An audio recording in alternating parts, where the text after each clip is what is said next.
सो भाई इवेंचुअली हो गया है, सही है।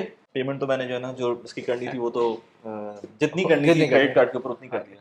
पहले तो आपको बहुत बहुत मुबारक हो thank you again. Very much. सही है, बहुत सारे कह रहे होते हैं हमारे पास इंक्वायरीज आती है कि वली भाई ने कहा लिया है, वली भाई ने कहा लिया है। हाँ तो मैंने कहा मैं ऑफिशियली हम बता दें। हाँ वैसे तो हमने मल्टीपल इन्वेस्टमेंट्स की हैं हाँ। और वो आप बताएंगे कि कहाँ। यार वो असल में मैं जब भी इन्वेस्टमेंट करता था पिछले हाँ 3-4 सालों में दुबई के जी, अंदर, तो हमने रखा तो लॉन्ग टर्म प्लान था, बट वो इत्तेफाक से मार्केट कुछ इस तरह की चल रही थी कि वो सेल आउट सेल आउट हो जाता था। कर दिया था। सो लेकिन अब मेरा थोड़ा सा माइंडसेट थोड़ा चेंज हुआ है, और उसका रीज़न इस वीडियो में बताएंगे कि क्यों यस जो है वो इस तरह से मैं सोच रहा हूँ कि अब थोड़ा सा पोर्टफोलियो हाँ बिल्ड करना चाहिए दुबई की प्रॉपर्टी से related.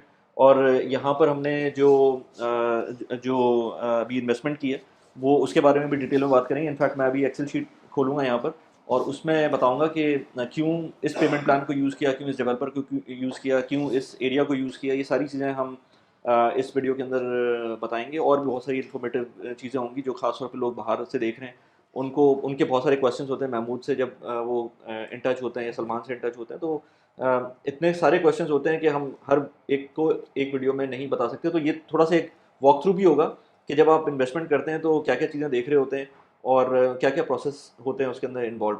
So as I said, मैंने अपना जो मेरा पॉइंट था वो ये था कि अब क्योंकि मेरे पास ऑलरेडी गोल्डन वीज़ा है, बट आज से 10 साल बाद या 9 साल बाद नहीं पता कि उस वक्त सिचुएशन क्या होगी। तो सही है आज जिस वजह से गोल्डन वीज़ा लगा है, हो सकता है वो सिचुएशन चेंज हो जाए। तो चेंज। एटलीस्ट मुझे लगता है कि प्रॉपर्टी जो है वो इसी तरह से चलती रहेगी और उसके बेसिस के ऊपर गोल्डन वीज़ा आपके पास रहेगा। राइट सो आपके पास एक पोर्टफोलियो होना चाहिए हाँ जो कि आप इतने लॉन्ग टर्म पीरियड के ऊपर अपना बिल्टअप कर लें कि आप, मेरी और इन्वेस्टमेंट्स भी चल रही राइट होती हैं, वो मैं छूना नहीं चाह रहा। मैं उन इन्वेस्टमेंट को उसी तरह रखना चाह रहा हूँ सही क्योंकि आई एम ऑलरेडी कन्विक्टेड कि बहुत सारी जो इन्वेस्टमेंट्स मैं कर रहा हूँ वो सही हैं, और सही आज वो एक अच्छी चल रही है, कल दूसरी अच्छी चलेगी, 5 साल हाँ बाद कोई और चलेगी। तो ये सारी इन्वेस्टमेंट्स अपनी जगह हम्म पर हैं। सो दुबई की प्रॉपर्टीज़ भी apart from investment point of view, golden visa एक बहुत इंपॉर्टेंट पॉइंट है। मैं ये नहीं चाहता कि अभी 10 साल बाद जाकर मैं कोई ऐसी इन्वेस्टमेंट के अंदर आऊँ जिसके अंदर मेरी सारे के सारे पैसे एक एक जगह प्रॉपर्टी में चले जाएं। राइट तो मेरा एक पोर्टफोलियो बिल्टअप होना चाहिए, जिसकी वजह से मैं बहुत सारे लेट्स से क्राउड फंडिंग के ऑप्शन भी यूज़ राइट करता हूँ। ऑल्दो के उसके अंदर हम अभी कंबाइन नहीं कर हाँ सकते क्राउड फंडेड प्रॉपर्टीज़ को रेगुलर राइट प्रॉपर्टीज़ के साथ, बट एक टाइम आएगा 5 साल बाद मैं उन प्रॉपर्टी पोर्टफोलियो को सेल आउट करके मैं कोई नया पोर्टफोलियो बना सकता हूँ, या कोई नया ऑफ प्लान यूनिट ले सकता हूँ, या कोई वैसी रेंटल यूनिट ले सकता हूँ। सो इस प्रॉपर्टी के बारे में थोड़ा सा बताओ कि क्यों हमने ये हाँ पर्टिकुलर चल रहा चूज़ किया। और है मैंने, मुझे पता है कि क्यों किया, बट महमूद ज़्यादा बता जी सकते हैं उसके बारे में। प्लस हमने इस एरिया को क्यों हाँ चूज़ किया जो हमने डीएलआरसी डीएलआर यूज़ से किया, तो उसके बारे में थोड़ा सा। जो हम वही बात कर रहे थे कि डेवलपर बहुत सारे क्वेश्चंस थे और उस वीडियो के बाद काफ़ी लोगों ने जो है ना कुछ नेगेटिव कमेंट्स भी आए थे आई थिंक जीएफएस के बारे में आए थे, बिल्कुल। बिल्कुल सही। और वो फैक्ट है, मतलब हम्म, मैं भी मानता हूँ, हम भी मानते हैं, हम क्योंकि पाकिस्तान की मार्केट डिफरेंट है, हम उसको ये कंबाइन नहीं कर सकते। यहाँ बैरिया वाले भी आए हुए, वो भी बेच रहे हैं, उनका भी प्रोडक्ट चल रहा है, ठीक है। फिर अगर आप यहाँ से जीएफएस को कंपेयर करें तो with in 1 year 10+ project launch कर चुके हैं। तो दैट मीन्स कि ये बैक टू बैक लेके आ रहे हैं। और अभी सबसे बड़ा बेनिफिट ये कि एक तो प्राइस इनकी बहुत अच्छी है, जो हमने बात करी सिंबॉलिक वाले, जो शुरू में बड़ी अच्छी प्राइस थी, ये खुद भी ग्रो रहे हैं। अभी लास्ट आपने देखा ये जो हिस्सा अभी दोबारा रेनोवेट हुआ है, ये उस हाँ, टाइम ये नहीं था, 2 महीने पहले ऐसा नहीं था। 2 महीने पहले नहीं था। सो इट मीन्स कि डेवलपर खुद ग्रो कर रहा है और होपफुली विद इन 6 मंथ के अंदर हम देखेंगे कि कुछ अच्छी नई जगह पे मजीद बैठे होंगे शेख जायद रोड पे। तो जब ये शेख जायद रोड पे चले जाएंगे मेन, तो आप समझ लें प्राइसेस भी जो है वो उसी हिसाब से इस जा हिसाब से रहे बढ़ हैं। जाएंगे। अच्छा, अब इम्पोर्टेंट चीज़ जो क्या हम बात कर रहे थे डीएलआरसी की, लोकेशन की तो वो बात बहुत कर इंपॉर्टेंट है कि डीएलआरसी पे हमने 1-1.5 साल पहले एक वीडियो भी की थी, हाँ बट हमारे पास टाइम नहीं मिल रहा है कि हम फॉलो अप कर सकें। वरना डीएलआरसी का फॉलो अप मैंने खुद जब किया था ये प्रॉपर्टी लेने के प्रॉपर्टी बाद, तो आप मेरी तो आंखें खुल गई थी। आप खुद भी गए थे मेरी आंखें खुल गई थी जब हम 1.5 साल पहले गए थे, तो वहाँ पर पार्किंग भी फ्री थी फिर और वहाँ पर डेजर्ट एरिया लग राइट रहा था। उसी जगह पे मैं आज कोई 1 महीने पहले एक गया था, मिनट बिल्कुल चेंज हो गया। मतलब उसके अंदर पार्किंग भी 4 दिरहम वाली आ गई है, हाँ और हर चीज़ जो है वो मतलब लगता है कि एक डेवलप्ड एरिया है। Developed area so that and then और भी और केसेस भी हैं उस डीएलआरसी के, सही। तो वो ज़रा मैप के ऊपर हम देख हाँ सकते हैं। अब ज़रा मैं लोकेशन बताते हैं फिर हम आगे बात करते हैं। वली भाई लोकेशन की बात करते हैं, हम डीएलआरसी क्यों हमने सेलेक्ट किया, वही बात है कि 3 साल पहले भी या 2 साल पहले जब हमने किया था स्टार्ट, और एजी से आई थिंक स्टार्ट किया था। तो मेरे ख्याल से एक जर्नी बनेगी, डीएलआरसी जब बन चुका होगा अगले पहला 30 साल प्रोजेक्ट डीएलआरसी में हमने एजी ही किया था एजी हमने। किया था, हाँ, सही है। उसके बाद इम्तियाज़ किया, उसके बाद हमने क्या नाम है ये GFS की है, हाँ, प्लस हमने वो भी किया था इसका जो कम्युनिटी रिव्यू था। कम्युनिटी रिव्यू किया, वो बड़ा अच्छा है कि उसमें बड़ा आपको आइडिया हो जाएगा। हाँ। और अभी डिफरेंस मेरे ख्याल से हम कुछ टाइम वेट करते हैं, 26 में एक और करेंगे रिव्यू। वेट करने का मसला ही नहीं है, मसला टाइम का है। अगर वो टाइम मिले ना तो अभी भी करेंगे, तो काफी अभी डिफरेंस है उसके कभी अंदर। भी डिफरेंस आपको नजर आएगा। अच्छा, लोकेशन वाइज बात करेंगे, ये हमारा वही एयरपोर्ट आ गया, करंट एयरपोर्ट, ठीक है। अच्छा, दुबई में क्या है कि मेन हाईवेज है वो आपको 311, E11, 611 जो कि नॉर्मल हमारे हाईवे नंबर्स हैं। और ये जो हमारे पास अलैन रोड पे आपको पता है कि आता है हमारा DLRC। ठीक है। सही। इसका दूसरा नाम क्या है? Dubai land residence complex. DLRC नहीं, इसका दूसरा वो जो हम अगर वहाँ देखें, वादी सफ़ा 5। वादी सफा 5। तो ये इनके अरेबिक नेम्स भी होते हैं, हम्म क्योंकि समटाइम्स वो जो आपकी टाइटल डीड पे होता है वो अरेबिक नेम्स आते हैं। हम्म जब मदीना तो हिंद है, वादी सफ़ा है, दुबई लैंड है, तो ये सारे नाम जो है ना आपके टाइटल डीड पे नजर आते हैं। लेकिन है। फॉर जनरल अंडरस्टैंडिंग के लिए उन्होंने नाम दिए हुए हैं कि भाई इसको हम DLRC कहते हैं। ठीक है, सही है। सही है। और ये हमारा एकेडमिक सिटी है, तो आपको पता होगा जो मेट्रो अनाउंस हुई है ब्लू लाइन, तो उसका स्टेशन हमारे पास अगर यहाँ पे एकेडमिक सिटी में आएगा। ठीक है, सही सही। है। सो इट मीन्स कि अगर हम DLRC की बात करें 2028 में, तो मेट्रो से जस्ट ये 5 मिनट्स की बस ड्राइव रह जाएगी। ठीक है, सही। सही है। ऑल्सो जो फ्यूचर प्लान है वो यहाँ पे इनका मेट्रो कनेक्टेड है, स्टेशन है, अच्छा, यहाँ पर भी है? यहाँ पे भी है। अच्छा, वो ब्लू लाइन की है? वो भी ब्लू लाइन का ही है। अच्छा। एक्सटेंशन होगी towards the Al Maktoum airport. Okay okay. सही। अच्छा, आप अभी सुन रहे होंगे pink line, yellow line, blue line, तो दैट मीन्स कि अगेन गवर्नमेंट ने जो है ना कुछ सालों में इन सबको ऑपरेशनल करना है। तो आई एम एक्सपेक्टिंग कि 2032 और 35 में जो है ना ये सारी लाइंस ऑपरेट हो जाएंगी। ठीक है। अच्छा, DLRC की एक और कनेक्टिविटी है, अगर आप दोनों रूट्स देखेंगे, शेख हमदान, अल नयान और ये E611, सही। और यहाँ पे आपको मोहम्मद बिन जायद, तो कनेक्टिविटी ऐसी है कि जैसे आपने 2 मिनट्स के अंदर आप किसी भी हाईवे पे पहुंच गए, और आप कहीं भी 20 मिनट्स के बिल्कुल, अंदर बहुत पहुंच बहुत जाएंगे। जबरदस्त लोकेशन है इसकी। और DLRC जो है वो बहुत सारे लोग उसको नेक्स्ट JBC भी बोल रहे हैं कि जिस तरह JBC ने ग्रो किया था, उस तरह से ये इस वक्त की सिचुएशन है इसके अंदर। ओनली थिंग इज दैट कि इतनी बड़ी इसमें हाई राइज नहीं है, जो कि JBC में एक बहुत अजीब सा लगता है, क्लास्ट्रोफोबिक लगता है। अगर आप जाए ना वहाँ पर, तो एक तो रोड्स इतनी बड़ी नहीं है उसकी, और जब बिल्डिंग्स देखते हैं तो वो बिल्कुल सेम रोड्स के ऊपर, छोटे रोड्स के ऊपर बहुत बड़ी बड़ी क्योंकि बिल्डिंग। उसमें क्या है कि पहले लो राइज है, फिर हाई राइज, फिर लो राइज, तो वो बड़ा एक कंजस्शन बन जाता है। ऑल तो लोकेशन वाइज अभी भी JBC रेंटल में बहुत बड़ा अच्छा चल रहा है, सेलिंग और बाइंग बड़ी अच्छी वहाँ पे हो रही है, सेकेंडरी में भी। DLRC है कि अगले 2 से 3 साल में, क्योंकि रोड्स इसके काफ़ी अच्छे हैं, मतलब चौड़े हैं, प्लस कनेक्टिविटी आप देखेंगे तो वो 1 वे होके आप गुजरते हैं, और पार्ट्स ऑलरेडी फंक्शनल है। विला के प्रोजेक्ट्स हैं आसपास। विला के यहाँ पे एल्डार है, ऑल सोल्ड आउट है। ये एल्डार का हेवन है, वो भी ऑल सोल्ड आउट। फिर ये दी विला है, विला नोवा, रेबिन रांचेस, और यहीं पे 2-3 कम्युनिटीज और आएंगी वैसे फ्यूचर में। ठीक है, सही। तो अगर कोई कनेक्ट रहना चाहता है, कोई विला कम्युनिटी में जाना चाहता है, तो this side 2-3 projects already plan. और एक और चीज़ मैंने सुनी थी और इनफैक्ट देखी भी थी, मेरे बेटे का कॉन्वोकेशन था यहाँ पर एकेडमिक सिटी में, तो यहाँ पर एमिरेट्स की जो डेटा सेंटर है वो बन रहा है बहुत बड़ा सही।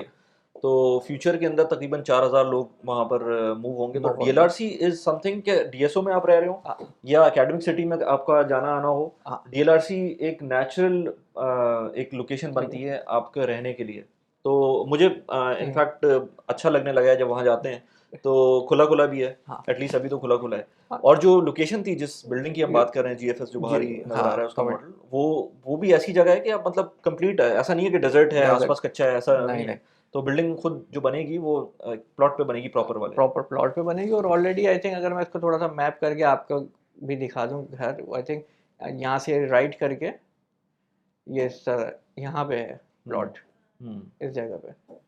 सो इट मीन्स कि कनेक्टिविटी आप देख रहे हैं, डायरेक्टली एंट्री एग्जिट है। अच्छा, DLRC में कि लेफ्ट और राइट विंग्स हैं, तो मोस्टली डेवलपमेंट इसी साइड पे हुई हुई है, लेफ्ट पे या राइट पे।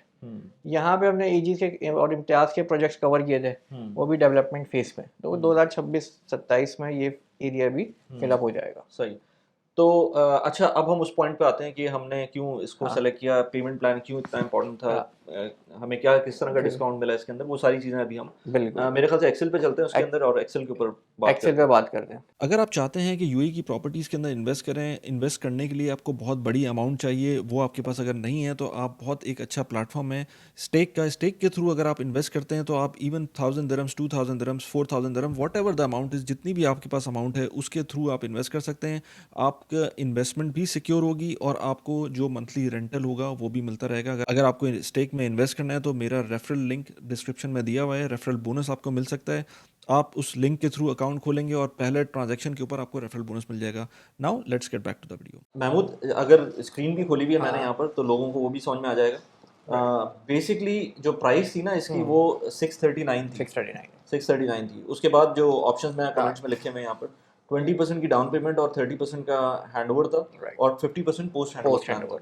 तो लेकिन इन्होंने एक ऑप्शन दिया जो कि बहुत ज़बरदस्त था, वो उस पर अभी बात करते हैं, but this was the actual price. फिर उसके बाद हमें एक मिला कि 50% डाउन पेमेंट अगर आप करते हैं तो 4% का डिस्काउंट मिल जाएगा, तो उसके बाद वो 613 हो गई। सही। उसके बाद हमें एक और फर्दर डिस्काउंट मिला जो कि 6% था, जो कि अगर आप पोस्ट हैंडओवर नहीं लेते, आप हैंडओवर के ऊपर सारे पैसे दे देते हैं तो आपको डिस्काउंट था 6% का, तो टोटल 10% का डिस्काउंट हो गया।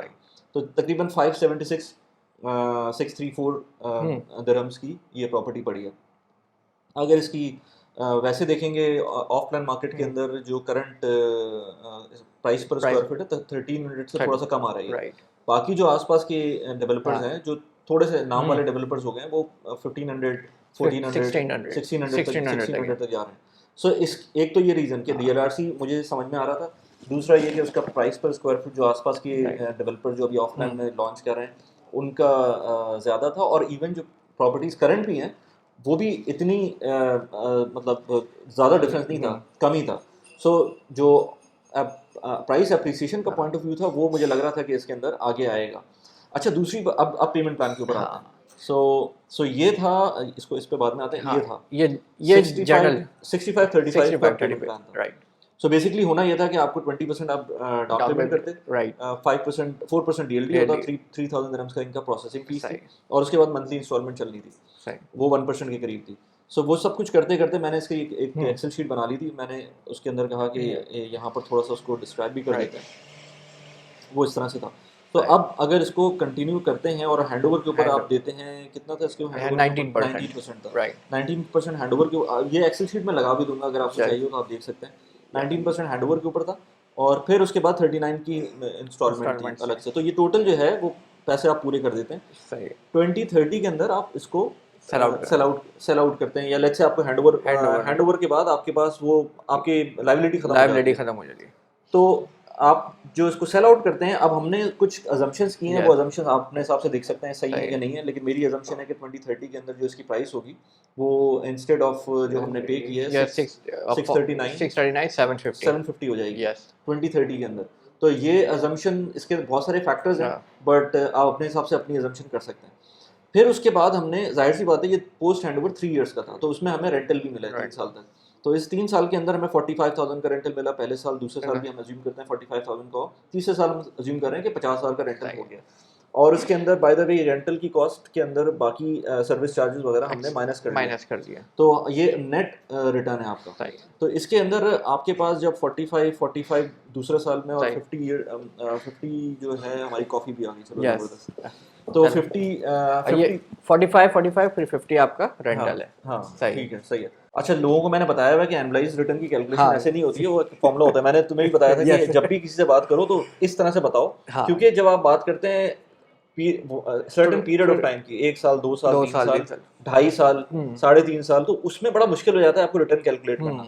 सो उसके लिए बहुत सिंपल सा एक्सेल का फॉर्मूला है, वो यूज कर लें और उसके बाद आपको एग्जैक्ट रिटर्न पता चलेगा कि आपके कैश फ्लो के हिसाब से रिटर्न क्या है। तो इस प्रॉपर्टी का रिटर्न एनुअलाइज्ड बेसिस पे 9.9% या ऑलमोस्ट अबाउट 10% के करीब का रिटर्न आ रहा है, व्हिच इज नॉट बैड, ठीक है ना। लेकिन अब हमने क्योंकि पेमेंट प्लान डिफरेंट लिया, हमें थोड़ा सा उसमें अपफ्रंट ज़्यादा पैसे पे करने पड़े, बट लोग अपफ्रंट पैसे पे करने को जो है वो थोड़ा सा समझते हैं कि वो मुश्किल है। तो किस तरह से लोग जब मिलते हैं तो क्या क्या कहते हैं इस बारे में? देखिए, अगर मैं अपने एक्सपीरियंस बताऊं जो हमारे साथ होते हैं, कि जब भी मेरे पास कोई इन्वेस्टर आता है तो मैं पहले जो है ना, मतलब पहले ही स्टेज में मैं उनके फाइनेंशियल्स पूछ लेता हूँ थोड़ा सा ऑकवर्ड भी होता है सम टाइम, कि ज़ाहिर है बहुत से लोग अपना फाइनेंशियल्स नहीं बताना चाहते, लेकिन वो बड़ा ज़रूरी होता है। हमें पता चल जाता है कि यार एक बंदा 3 लाख दरम लेट से या 5 लाख दरम इनिशियल पे कर सकता है, फिर हम उसको स्ट्रेच नहीं करते। सही। अब उसी हिसाब से जैसे हम हमारी अब GFS में जब बात हो रही थी, तो मैंने कहा वली भाई अगर हम इतना 50% पे करते हैं और पोस्ट हैंड ओवर नहीं लेते हैं, तो हम जो अपना रिटर्न है वो 2 से 3% इंक्रीज कर लेंगे, and with span of 2 and 3 years। अब जो हमारे पास मोस्टली आते हैं पेमेंट प्लान वाले भी ऑप्शंस होते हैं कि यार हमें पेमेंट प्लान चाहिए और हम सिर्फ 10% या 20% पे कर सकते हैं, तो उनके लिए एक स्टैंडर्ड प्लान है। ठीक है। कोई आता है कि नहीं यार मैं 50%, क्योंकि आसान लगता है ना, आसान, 1% सुनने में आसान लगता है। हाँ 1% सुनने में, देने में आसान लगता है, इजी टू कैश है कि आप निकाल सकते हैं। हाँ। जो इन्वेस्टर्स होते हैं बेसिकली, उनके पास पैसा पड़ा होता है, वो कहते हैं ठीक है हमारे पास ये इस पैसे से कितना बेनिफिट है, अगर वो ये पैसे बैंक में रखते हैं तो फॉर श्योर उनको एक सर्टेन अमाउंट मिलती है, तो वो चाहते हैं कि हमें कम से कम इक्विवेलेंट वही परसेंटेज मिले जो हमें बैंक दे रहा है। तो हम उनको सिंपल कहते हैं कि जैसा 50% पे करें, आप 4% का डिस्काउंट ले रहे हैं, सही, प्लस प्रॉपर्टी में इन्वेस्ट कर रहे हैं तो ज़ाहिर है प्रॉपर्टी बढ़ेगी, कैश बैंक को दे रहे हैं तो कैश जो है ना वो डिवैल्यू हो रहा है। ठीक है। तो हमने फिर हमें जो ऑप्शन मिला वो 50-50 का हमें पेमेंट प्लान का था। 50-50 अब ये 50-50 का पेमेंट प्लान है जिसके अंदर बेसिकली आपको 50% at the time of booking, booking, booking के बाद S2 आएगा तो फिर पूरे पैसे पे करने हैं। सही है। बुकिंग के टाइम पर आपको सिर्फ 20% पे किया हमने, हाँ कितना? अभी हमने 5% 5% पे किया, बिल्कुल। 5% पे करने के बाद अभी तक मैंने DLD वगैरह कुछ भी पे कुछ नहीं भी किया। पे नहीं किया, तो वो जब होगी जब S2 आ जाएगा इसका। राइट। तो S2 आने तक मैं कुछ और नहीं कर रहा। तो हाँ। इसमें एक और चीज़ है कि हाँ। कैश फ्लो आप अपना इंप्रूव कर सकते हैं क्रेडिट कार्ड के थ्रू। मैंने अपना हाँ, क्रेडिट कार्ड यूज़ ये किया, ज़रा बताएगा आप। क्रेडिट कार्ड ये यूज़ किया रखा। मैंने, 2% का इसमें कैशबैक मिला है। तो अगर मैं मुझको, क्योंकि ये सीलिंग होती है ना, हर इसलिए आप कंप्लीट पेमेंट क्रेडिट कार्ड पे नहीं कर सकते। हाँ तो ये पॉइंट हाँ, कितना कितना कर सकते हैं अच्छा इसमें? ये मैं एडिशन कर दूं कि ऑन एवरेज जो बुकिंग अमाउंट होती है, या आप कहते हैं मैक्सिमम 20% जो है ना वो आप कैश क्रेडिट कार्ड से कर सकते हैं ये मैक्सिमम। हर डेवलपर का ऑन एवरेज जो है वो यही चल रहा होता है, लेकिन जो मेजॉरिटी डेवलपर हैं वो 50,000 दरम्स लेते हैं क्रेडिट कार्ड पे बुकिंग अमाउंट, या एवरेज 20% डाउन पेमेंट। लेकिन अगर जो मैं मैक्सिमम बात करूँ, मैक्सिमम मेरे पास सिर्फ एक डैमैक डेवलपर है जो मुझे 40% तक अलाउ करता है अच्छा, प्रॉपर्टी वैल्यू का। ठीक है, तो अगर 1 मिलियन है तो आप 4 लाख तक क्रेडिट कार्ड से पे कर सकते हैं विदाउट एनी चार्ज, ठीक है, उसके बाद वो चार्ज आएगा। वो राइट। दो, और इस दो, केस में हमें 20% के करीब हमने भी यहाँ 20% के अराउंड ही 5 to the 10, हाँ तकरीबन तकरीबन 20%, 20%। बल्कि मैं ज़्यादा भी बोल सकता हूँ हाँ क्योंकि 20% हुआ नहीं हाँ था वो। सही तो है। बेसिकली मैंने अभी जो इसके अंदर पे किया है वो ऑलमोस्ट अभी तो अब कुछ भी नहीं किया, अभी तो अभी हमने 5% किया है। 5% किया, 28,000 सही दिरहम्स का ऑलमोस्ट वो अमाउंट थी, वो मैंने कार्ड पे पे की सही। 2% का। अच्छा, उसमें आप क्रेडिट कार्ड के ऊपर डिपेंड करता है कौन सा क्रेडिट कार्ड हाँ यूज़ कर रहे हैं। मैंने अभी वियो बैंक का क्रेडिट कार्ड यूज़ किया है, उसके अंदर 2% का कैशबैक मुझको मिला है। बट ये सब चीज़ें चेंज हो रही होती हैं। अभी वियो बैंक अच्छा चल रहा है, या फिर एमिरेट्स एंड BD, इससे पहले मैंने एक और दफ़ा यूज़ किया था, उसमें 1% का मिला था। क्योंकि ये जो ट्रांजेक्शन होती है ना, इस पे बहुत सारे बैंक्स नहीं देते। 0.5% मिल जाएगा आपको मैक्सिमम। ये 2% वाला जो है ना बहुत कम होता है कि फ्लैट 2% आपको कोई कार्ड दे रहा हो। तो मुझे मिल गया, तो उसमें अगर मेरा 1 लाख दिरहम अगर मैं पे कर रहा हूँ कार्ड के थ्रू, तो एक 2,000 दिरहम मुझे कैशबैक भी मिल रहा है साथ में। तो that has to be kept in to mind. Plus card से जब पे करते हैं तो आपको थोड़ा सा विंडो मिलती है, तकरीबन 40 डेज़ की, 50 डेज़ की विंडो मिल रही होती है। वो भी इम्पोर्टेंट है वो भी आपको कि इम्पोर्टेंट है। वो आपके कैश फ्लो में या तो आपको हेल्प कर रही है, या फिर आप उसको भी, उस अमाउंट को कहीं इन्वेस्ट करके उससे भी पैसे बना सकते हैं। और सो हियर बेसिकली जो ये, अब अगर हम इस स्क्रीन को देखें तो इसके अंदर हमारे पास जो रिटर्न सामने नजर आ रहा है, वो वहाँ पर वो 10% के करीब का रिटर्न आ रहा था, 9.9%, 9%, और यहाँ पर तकरीबन कोई 11.32% का रिटर्न आ रहा है। वो सिर्फ इसलिए कि आपको डिस्काउंट मिला है और आपने प्रॉपर्टी जल्दी सेल आउट की है। जैसे ही हैंड ओवर हुआ है, अब आपके पास, अच्छा इसके अंदर प्रॉब्लम ये भी थी ना कि आपके पास इस पेमेंट प्लान के अंदर आपको अगर सेल करनी है प्रॉपर्टी, हाँ तो पैसे पे करने हैं। पूरे पे करने पड़ेंगे, पे करे बगैर आप सेल नहीं कर नहीं सकते। कर सकते इसके अंदर आपने पहले ही से इस तरह का पेमेंट प्लान ले लिया कि आपको पैसे पे ही करने हैं। पैसे। जब हाँ पे करने ही है तो फिर वो जैसे ही आपका हैंड ओवर होगा उस टाइम पर पे करें, और सही। उसके और बाद दूसरा हमने जो कैलकुलेशन भी यहाँ पे लगाई कि हमने कहा कि हम इसको 680 में बेच देंगे, जैसे हाँ अगेन हाँ, हाँ इसमें ये सोल्ड फॉर 680। 680 में ये अगस्त 2027 के 70 अंदर प्राइस, हम 6,80,000 में सेल कर रहे हैं इसको। सही। उसके बावजूद 11.3% का रिटर्न अगर मिल रहा आप है। इसको 700 करें, अगर इसको हम अगर लेट लेट से हम कहते हैं कि इसको 720 720 कर दें इसको, तो सही 7 सोल्ड फॉर 720 तो ये 16% का रिटर्न 16% बनेगा। मिलेगा। अब 16% का रिटर्न मैं ये नहीं कह रहा कि 16% का हो सकता है, ये बाय द वे मैंने कंजर्वेटिव रहते हुए एक अपनी वैल्यूज लगाई हैं, इसमें कोई वो नहीं है, कोई हम रॉकेट रॉकेट नहीं छोड़ेगा हमने और यहाँ हमने पर। एक बड़ी डिस्कशन की, आपने मुझे ये कहा था कि वो वैल्यू बताना जिस पे तुम लोग बेचते हो, हाँ सही है, हाँ ओरिजिनल वैल्यू। तो मैंने आपको एग्जैक्टली, ये कहा कि आप 680 से रखेंगे, क्योंकि हमने इससे पहले वो जो किया था, जो हमने अभी प्रॉपर्टी एक वीडियो की है उसकी सिंबॉलिक की, सिंबॉलिक उसके अंदर तो अमेजिंग रिटर्न्स मिले, Amazing। बट वो टाइम अलग था, वो टाइम वो अलग था, ये अलग टाइम है, तो हम उसकी तरह से तो नहीं अज्यूम कर सही सकते। अगर उसकी तरह से अज्यूम करेंगे तो शायद ये 20% तक 20% जा तक है। सकता हूँ। तो ऑन एवरेज ये भी 680 टू 720 के बीच में ही जो है ना प्राइस ब्रैकेट आएगा, लेकिन हमने बिल्कुल लोअर मार्जिन पे रखी है कि हमने निकालनी है और 680 पे निकालनी है। ठीक है, सही तो 11.3% का रिटर्न सही मिल रहा है उस केस के अंदर, अगर हम इसको 680 का निकालते 680 पे हैं। निकाल तो इसके अंदर भी वही कैलकुलेशन है, आपने डीएलडी दी 25 के अंदर, फिर उसके बाद आपने कोई हम्म, पैसे नहीं दिए 25 के बाद, यहाँ तक आपने अभी हाँ मुझे सारे पैसे पे करने हैं। अभी पे कर, तो आपके ऑलमोस्ट मेरे ख्याल से इस कैलकुलेशन के साथ में 300 एंड सम अभी कुछ मेरे रह गए इसके अंदर ये 28,400 दे दिया मैंने, अभी जो मेरे रह गए वो ये रह गए तकरीबन 285 रह गए। 285 है। तो 285 मैं पे करूँगा, सही। और उसमें से भी कुछ पैसे कार्ड पे पे हाँ। करना है, कुछ तो इसमें आप अपना कैश फ्लो थोड़ा सा बना सकते हैं, थोड़े से एक्स्ट्रा पैसे इसमें जनरेट कर सकते हैं, या अगर आपको आगे पीछे कुछ करना है, अगेन पेमेंट प्लान फ्लेक्सिबल होता है।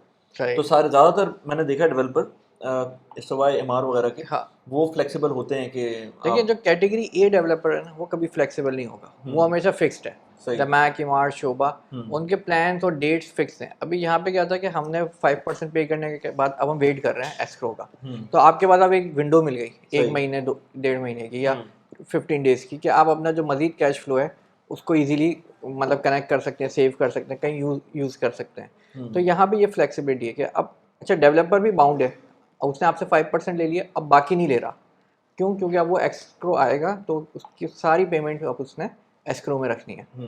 तो आपको एक क्या ट्रस्ट भी मिल रहा है। दूसरा जो, क्योंकि बैक एंड पे होम कंट्री में जीएफएस की वजह से लोग कह रहे थे कि ये थोड़ा डिले करते हैं या जिनके काम नहीं है, लेकिन आप देखें दुबई में रूल्स फॉलो हो रहे हैं। अगर ये कहते हैं कि 20% पे करना है तो आपको पे करना पड़ता, अदरवाइज कोई ऑप्शन नहीं। लेकिन बाय लॉ, क्योंकि अगर कहीं ना कहीं डीएलडी में या कहीं भी अगर ये लॉ ब्रेक करेंगे तो दैट मीन्स कि फिर अगेंस्ट द गवर्नमेंट कोई काम हो रहा है, तो वो अलाउ नहीं है यहाँ पे। तो उस वीडियो के अंदर हमने ये तो बताया ही नहीं कि यार जो हमने सिलेक्शन की थी जीएफएस के अंदर वो कैसे की थी। सो अभी हम एक प्रॉपर्टी टूर कर रहे थे, ये एक शेलन-कोर बिल्डिंग है, कमर्शियल एक ऑफिस है, ऑफिस के अंदर हम वीडियो बना रहे थे, तो इसकी वीडियो आएगी बाद में। बट इसको करते करते मैंने कहा कि यार महमूद, हमने जीएफएस की जो बिल्डिंग बना रहे थे, बिल्डिंग कर रहे थे, तो उसमें हमने ये नहीं बताया कि यूनिट सिलेक्शन कैसे की थी, क्योंकि मैंने सेकंड फ्लोर पर अपार्टमेंट लिया था, क्योंकि वो मिला नहीं था, वो ऊपर वाले फ्लोर बुक हो गए थे जो कि हमें चाहिए थे, टॉप फ्लोर्स वो नहीं मिल रहे थे। बट जो गार्बेज शूट वाला पॉइंट है या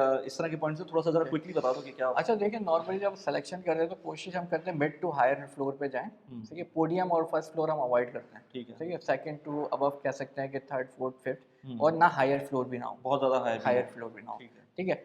दूसरा, हमारा व्यू ओपन होना चाहिए, जो जैसे हमारे पास बैक साइड भी मिल रहे थे वो हायर फ्लोर थे, लेकिन वो ब्लॉक व्यू के साथ आए, तो हमने ओपन रखा। अभी भी हम देखें यहाँ पे हम खड़े हैं, हम फर्स्ट फ्लोर पे हैं हालांकि, लेकिन व्यू जो है ना हमें बिल्कुल ओपन मिल रहा है। ये हमें हम इस एक ऑफिस की बिल्डिंग में।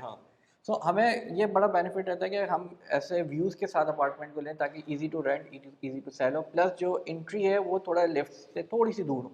सही, ऐसा ना हो कि बिल्कुल लेफ्ट के सामने हो, क्योंकि बार बार क्या हो रहा था कि अगर कोई क्या नाम है मूव इन मूव आउट हो रहा है तो आप डिस्टर्ब होंगे, प्लस अगर आपके कोई लेफ्ट से कॉरिडोर में आना जाना है तो वो शायद समहाउ डिस्टर्बेंस होती है। ठीक है, चलो यार। एक दूसरा वो जो गार्बेज गार्बेज शूट से आपको दूर होना चाहिए। गार्बेज शूट से फॉर श्योर वो आपको देखना होगा, जब फ्लोर प्लेट्स आपके सामने आती हैं तो हमें पता चल जाता है कि यहाँ पे हमारा गार्बेज शूट है, तो हम इससे थोड़ा सा जो है ना अवॉइड करते हैं, थोड़ा सा आगे पीछे कर लेते हैं। ज़बरदस्त। अच्छा, अगर किसी को कांटेक्ट करना हो तो महमूद का नंबर नीचे व्हाट्सएप दिया हुआ है, उस पर कांटेक्ट कर सकते हैं। बाकी हमने कहा कि वो वीडियो पूरी नहीं हो पाई थी, उसमें ये पॉइंट मिस हो गया था, तो उसको ज़रा जल्दी से क्लिप बना लें। और ये वाली वीडियो बड़ी ज़बरदस्त है, ये ऑफिस के ऊपर हम बना रहे हैं, एक कमर्शियल प्रॉपर्टी के ऊपर, तो ये जब आएगी तो डेफिनेटली इसको देखिएगा, क्योंकि मुझे लग रहा है कि जीएफएस वाली पहले हम अपलोड करेंगे। कुछ कहना चाहोगे महमूद? बस कुछ इंशाल्लाह जिसको भी कोई भी इंफॉर्मेशन और कोई भी इन्वेस्टमेंट का प्लान कर रहा है तो हमारे नंबर पर कांटेक्ट करें। मैं होंगे, सलमान होगा या उस्मान भाई होंगे, तो हम में से कोई भी आपसे कांटेक्ट होके फिर हम आपको स्टार्ट कर लेंगे। चलें वीडियो की तरफ वापस। Thank you.